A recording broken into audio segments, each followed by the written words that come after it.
স্বামী স্ত্রী উভয়ে যদি ধৈর্যশীল না হয়, সবরকারী না হয়, হুটহাট রিয়াকশন করে ফেলে, কখনো দাম্পত্য জীবনে সুখী হওয়া সম্ভব নয়।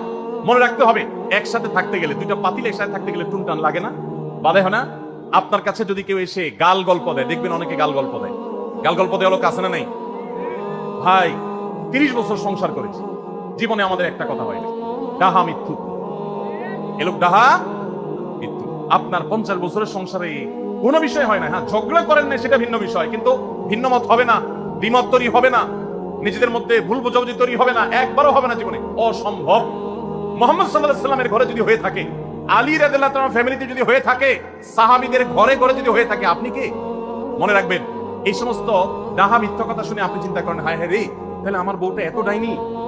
আর মহিলা চিন্তা করে, আমি স্বামীটা এত মানুষ, কত বড় ডাকাত। দেখো, তারা স্বামী স্ত্রী জীবনে কোনো কথা হয় না, আর আমার স্বামী ডেইলি একবার মা বাপ তুলে না গালিগালাজ করলে তার পেটে ব্যথা হজম হয় না। এই সমস্যাগুলো আছে না নাই? ভাইরা আমার, সবর করার জন্য, সবর করা সহজ হবে আগে থেকে যদি প্রস্তুত থাকেন যে এই সমস্যা হবে। কারণ দিন শেষে তিনি মানুষ, তার ভুল হতে পারে, একটা সময় তিনি তার ভুল বুঝতে পারেন।